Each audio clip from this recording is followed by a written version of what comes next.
One of the reasons people tell me they don't automate is because it sounds complicated. They don't think that way.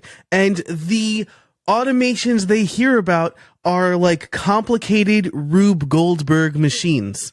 Now, I use the term Rube Goldberg machine. They didn't. But the point is that a lot of people think automation is beyond them.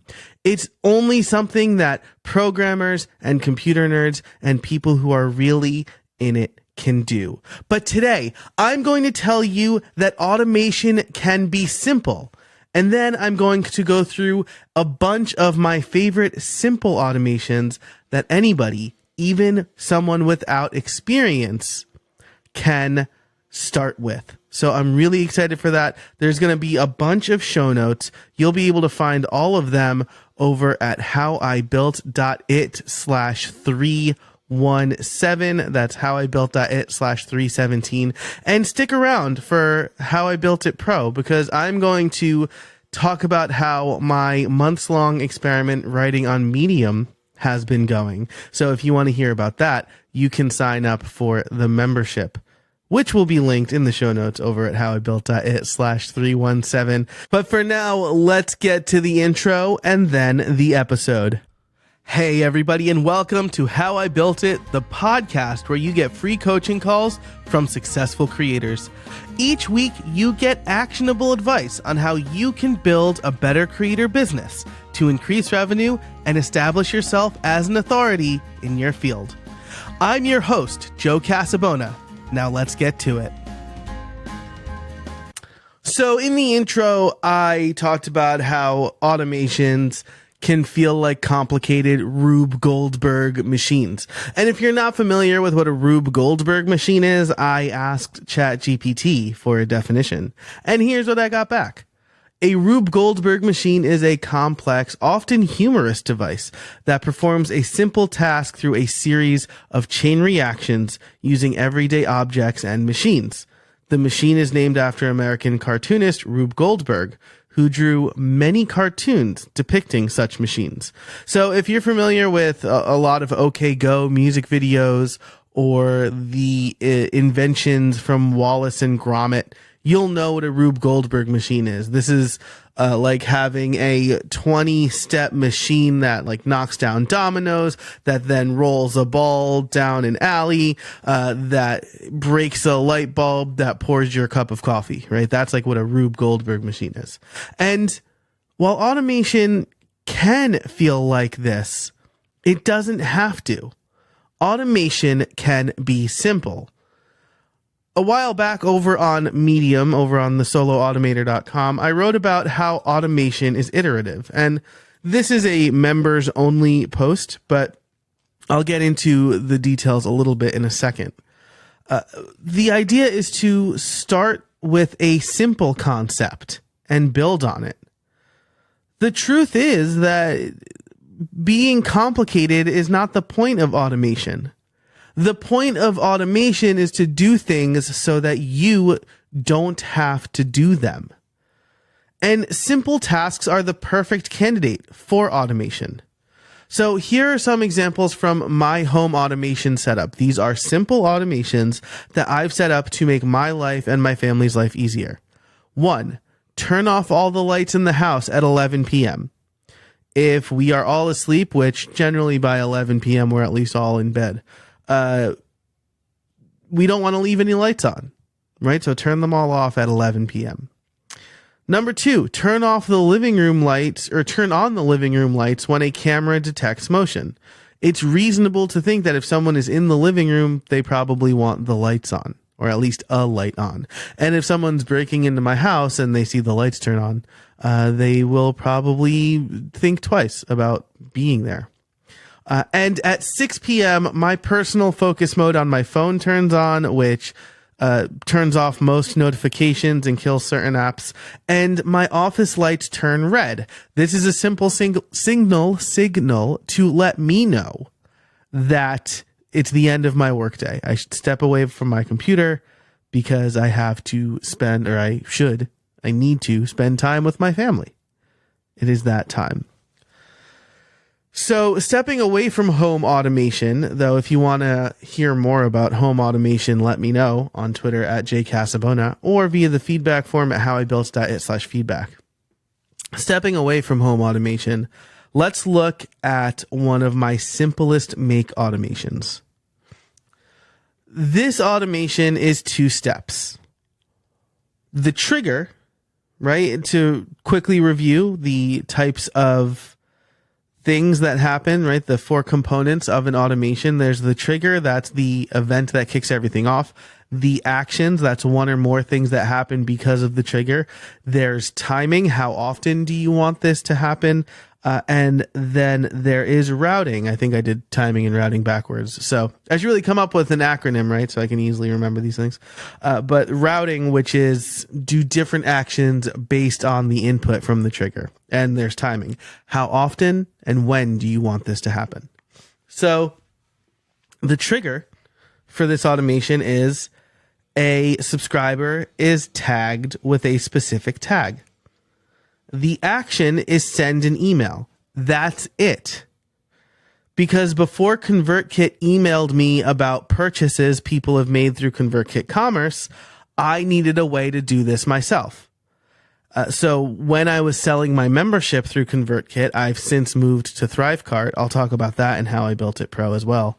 I set up a 2-step automation. When someone is added to the members tag, which means they purchased my membership, send an email letting me know that someone has become a member. That's it. I wanted to know when someone became a member without having to manually check, and so I set up an automation to do so. And in fact, there are lots of 2 to 3 step simple automations in my make library. There's that. There's add a member to Transistor. So when someone purchases my membership, create a private feed for the pro show for them. Whenever I get an email from Haro, read that email and look for mentions of podcasting and then put it in a Google Sheet. When I post on Medium, create a new post, a new blog post in my personal site, casabona.org. That way I can link to Medium from my personal blog. Whenever someone orders a audit, which again was done through ConvertKit Commerce, so I would tag them as audit, send me an email, right? Things like that. When someone assigns me a task in Asana, send it to my task manager, which is Things 3. Little things like that that make my life easier. These are simple automations that I would otherwise have to do manually. Remember that automation can be simple, and when starting out, it should be simple. Again, I talked about this article I wrote called Automation is Iterative, right? And so I want to share this story with you from that article. On April 20th, 2023, SpaceX sent Starship on its first launch with the goal of replacing their existing ships like Falcon 9 as the reusable rocket that can successfully launch, make it to space, come back, and land safely. Now, you might have heard that the first launch didn't go as planned. It was successfully launched, it made it into the atmosphere, but then it exploded in what they called a rapid unscheduled disassembly. You wouldn't have known that the mission was not as planned, that it didn't do everything it was supposed to do, because if you checked SpaceX's mission control camera, you would have seen cheers and champagne and happiness. Why is that? Because they know that doing anything interesting, anything complicated is iterative. They didn't start with Starship. They started with Falcon 9 and similar projects. And before that, they started with Falcon 1. So with all of these things, they worked off the space projects that came before them. And they knew that this first launch of Starship was going to be the first of many. And they learned a lot of things. And the next iteration will be even better. So understand that automation is iterative, that you don't need to create complicated Rube Goldberg machines from the start. In that same article, I have an example of an automation that started with 2 steps before going to 3 steps before going to 4 steps. Because the more I used it, the more I wanted to optimize and make changes to it. I started simple, so automation can be simple. So I want to get into some of my favorite simple automations to give you some ideas for what you can do. But first, I want to take a break so that you can hear from our sponsors. All right, we are back. And so now I want to take you through some of my favorite simple automations. I'm going to cover a bunch of different apps here. I'll link them in the show notes over at howibuilt.it/317. Also, you can get some of them at least from my free automations database, which you can find at the same place, howibuilt.it/317. Sign up. You'll join my mailing list. You'll get a copy of my free automations database. This is about a quarter of the paid automations that members get, but it's a great starting point and a great place for ideas. So let's go through some of them. Here's a great one. You won't find this in the database because this is direct app to app, but upload videos from Dropbox to Vimeo. This is something that Vimeo supports natively. And so maybe you record a video and you need to upload it somewhere, right? Like Vimeo. Now there, of course, like Loom is a good tool that will do this, just directly integrated with their system. But let's say you're creating an online course or a cohort-based course and you want to use a video hosting platform that can lock down your videos based on URL. This is exactly what I use Vimeo for. And so one example of this is my live streams. When they're done, they become members only, so I make them private on YouTube. I have them uploaded to Vimeo so that I can create a list of links for members. I was doing this manually at first, and then I was doing it with Zapier, but Vimeo has this direct integration. You can go to the settings area to connected apps, and you can connect your Dropbox account, and you can tell Vimeo to watch a Dropbox folder, and then any video that goes into that folder, it will automatically upload to its platform. So if you don't want to have to ever upload anything again, you can take the recording, put it in Dropbox right from your computer, and know it'll get uploaded to Vimeo. This works super fast. It's super great, and I love it. Another one, I mentioned this earlier, is filter email to a spreadsheet. So you can, in Make or Zapier, you can connect and have basically have it search your email for specific terms. And so one of the things I do is I look for the subject Haro or whatever Haro sends. That's help a reporter out. I have it search for that subject.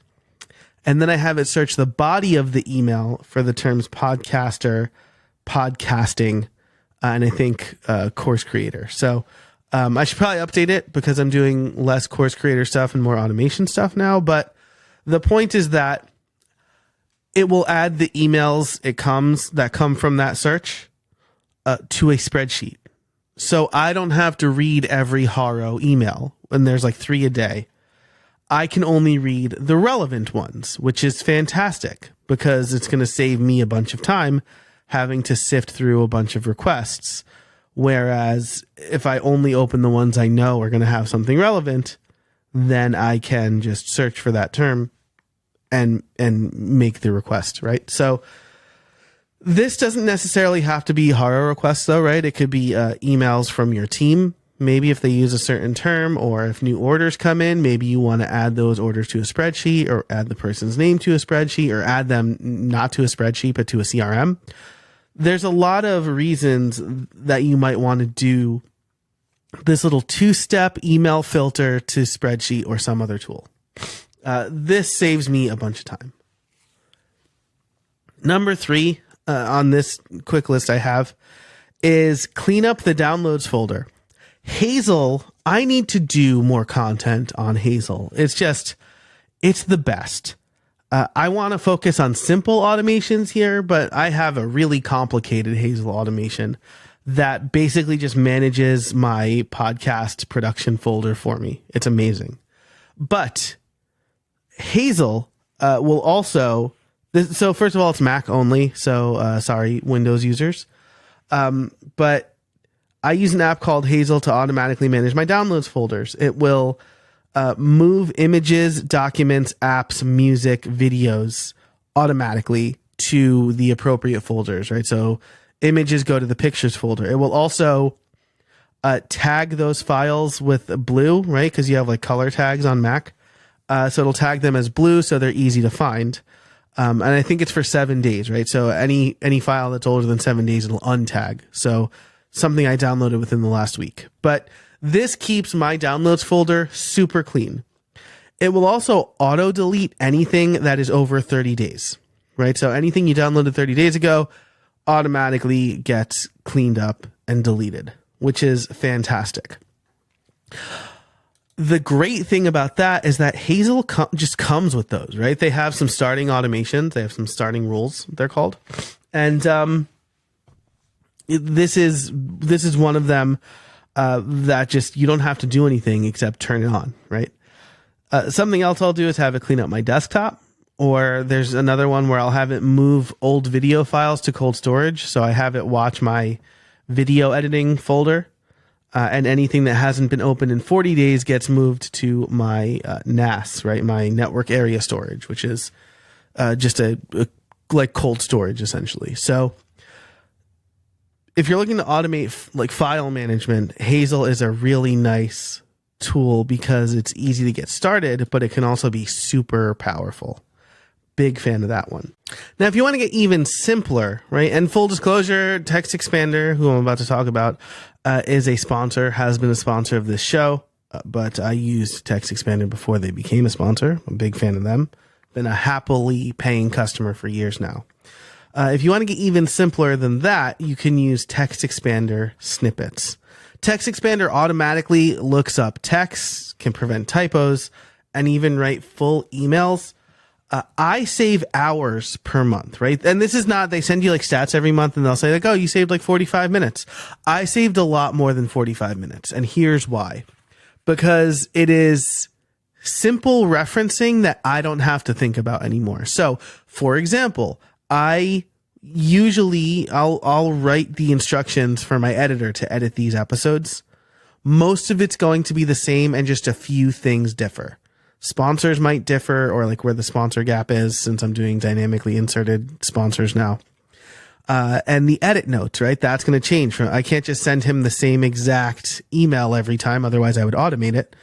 I need to know like what edit points there are. And so I have a Text Expander snippet that basically writes out the full instructions and leaves me a gap to just write my edit notes in, right? And I have some boilerplate text there, like no edits, just clean it up, which is usually what I say. But if I do need edits, I can write them in that box. And that's a Text Expander snippet. I have lots of emails like that where if someone emails me and I have a canned response, I have a Text Expander snippet for it. I also have a whole section called affiliate links, right? And so, or affiliate links, helpful blog posts. These are things that I find myself emailing people a lot, and I don't want to have to remember those URLs, or even if I remembered the URL, I would still have to either type it out or go to the browser, start typing it in, hit enter, and then copy and paste it, right? But with Text Expander snippet, I can write like %AF CK, and that's my affiliate. That's my affiliate link for ConvertKit. I can write $BP recording, and that's my like recording blog post, something like that, right? So I don't have to go looking stuff up thanks to Text Expander snippets, and that's a simple form of automation, right? Because it is something you don't have to do, right? You don't have to type out the full URL. You don't have to go look up the URL. You don't have to write out that full email. You can type a few keys on your keyboard and have it all done for you. So love Text Expander, big fan. They were sponsoring the show, so you can find their link and probably get a discount. Maybe they sponsored this one, so check the show notes, I guess. Another number 5 in this informal list I have is scheduling.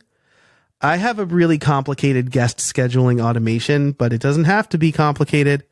It could just be, here's my scheduling link. This is connected to my calendar. We don't have to do the time zone dance. And so I think a lot of people are familiar with this one. I will tell you that I had a call with Jay Klaus this morning as I record this. And we went a little longer than expected, and he had his inbox open. And he said, "Did you just email me?" And it was the automatic email that Calendly sends following up after a call, thanking them for their time, asking them for a couple of things. So that little automation, I watched surprise and delight happen in real time. So that one, this is, again, something that a scheduling link can do for you. You can set up emails and reminders and a Zoom call just by someone booking a time on your calendar. So easy for you to set up and then easy to implement and move on from later. The same thing goes for Airtable, right? Airtable has vast and deep automations, and I think they're really fantastic. But one of the easiest ones to set up is when the status of a record changes, send an email, right? This is something that I do all the time, especially with my podcast planner. When an episode gets marked as back from edit or ready for publish, whatever, then my VA gets an email telling her there's a new episode ready for publish. When a episode gets marked out for edit, my editor gets an email letting him know that there is a new episode in our shared folder that's ready for edit. So those things, again, 2 steps, right? 1 trigger, 1 action, easy to set up. Something slightly more complicated, but still really good, is I have my guest outreach base or my guest outreach table in Airtable. And so I have a bunch of fields here like name, first name, last name, email address, why I want them to come on the show, what the show is about. And then when I mark that row as ready to send, Airtable builds the email. So it's a personalized email essentially that gets built. I even have a personal note field. So it builds that email and then sends the email from my email address. So that one is slightly more complicated, but only because you're building out an email and not sending a canned one. But it's still 1 step, right? The row is marked ready for send an email. So that's, I guess we'll call that number 6 on this list, using Airtable automations to send emails, which I think is really, really nifty. The last tool I'm going to mention here is shortcuts, Apple shortcuts, Siri shortcuts, whatever they're calling it these days. They're just calling it shortcuts, but that's an actual word. So I'm going to say, usually I'll intro it. Now I'll say Apple shortcuts, but it's the shortcuts app on your iPhone, iPad, or Mac. I have apparently 133 shortcuts here. I probably use half of them. And that number pales in comparison to what Matt Casanelli or David Sparks or Rosemary Orchard or Federico Vitici have. Those people are shortcuts experts. Now, a lot of these are to automate my home, right? Some of the automations I mentioned at the top of the show. But some I really think are fantastic for quick capturing ideas. So, in a couple of weeks, next week, 2 weeks from now, as you listen to this, or 2 episodes from now, I'll interview Chanel Basilio over for Growth in Reverse. She talks about the importance of quick capture. I think we both really agree on this, right? Is you need to make it easy to capture ideas. And so I have a shortcut called I Have an Idea that creates a new note in my Notes app, which is If you're a long time listener, you'll know I probably changed this a million times. Right now it's Bear, right? But it doesn't matter, right? The shortcut, I update the shortcut stays the same. So whenever I say I have an idea, it doesn't matter. The app is essentially abstracted away. And I know I'm capturing the idea with whatever app I want to use. Right now it's Bear Notes. I'm going to recommend most people just use the Notes app that comes with their phone. So Apple Notes or Google Notes, right? If you're looking for like a cross-platform upgrade, Simple Notes is nice. I use Bear Notes because it's a lot like Apple Notes, but it supports Markdown, and I like Markdown. So anyway, I say I have an idea, and then I can either type the note in the box that pops up, or if I'm dictating it to my car or from my watch, I can dictate it. I can even say like new line, and it will create the note in my Notes app. Same thing with add task. I say add task, and then it will add it to things 3. You could do the same thing with reminder, right? This is like native support, add reminder, and it'll create a reminder in the reminders app. Add to shopping list makes it really easy for me to shout in my house, hey, blah, blah, add to shopping list. And then add a bunch of things to the shopping list. At one point, I actually had a shortcut wherever I said new line, it created a new task. Maybe this is that one. It's been so long since I've looked at these. Yeah, right. So I say, hey, blah, blah, add to shopping list. And then I can say carrots, new line, peanut butter, new line, cereal, new line. And this shortcut will split by new line and add each task to the shopping list, which is shared with my wife. So it's really easy for us to figure out. She never needs to text me, hey, do we need anything? If the system works, I have added it to our shopping list already. So those are a few shortcuts for quick capture. I have another one. This is slightly more complicated, but I have one called Clip to Craft, where it'll just take whatever's on my clipboard and put it into my Craft, which is like my research app. And usually that's for my newsletter. So leveraging stuff like shortcuts, especially for voice automations, is great, right? When I can say, blah, blah, I'm recording, it'll turn my recording light on. It'll turn the right focus mode on so I don't get any notifications while I'm recording. It'll turn the sound off. So if I do there are a few people who can get through all of my firewalls. One is my wife. One is my kid's school. So even if that happens, right, it's at least not an audible notification that'll come through on a recording. So automations like that are simple. It's a single trigger. In the case of shortcuts, it's you say something and then something happens, right?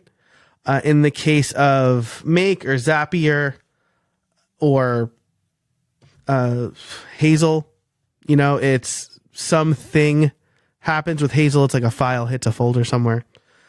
And then with Text Expander, it's like you type a small thing and then a big thing gets written, right? So those things are places where you can automate because they are simple.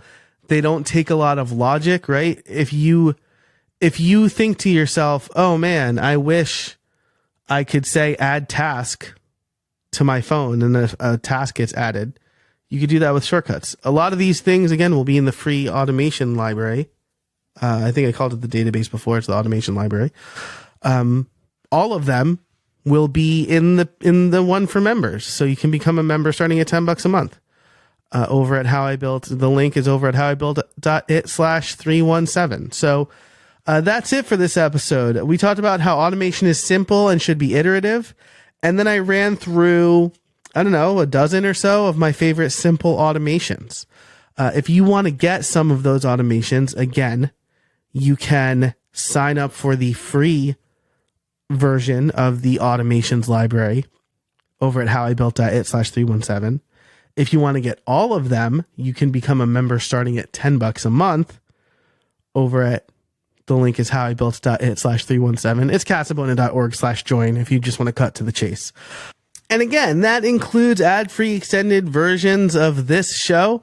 It includes the full automations library. It includes my Friday newsletter, and it includes the live stream archive. Now, In today's version of Pro, like I said, I'm going to be talking about my writing on Medium experiment.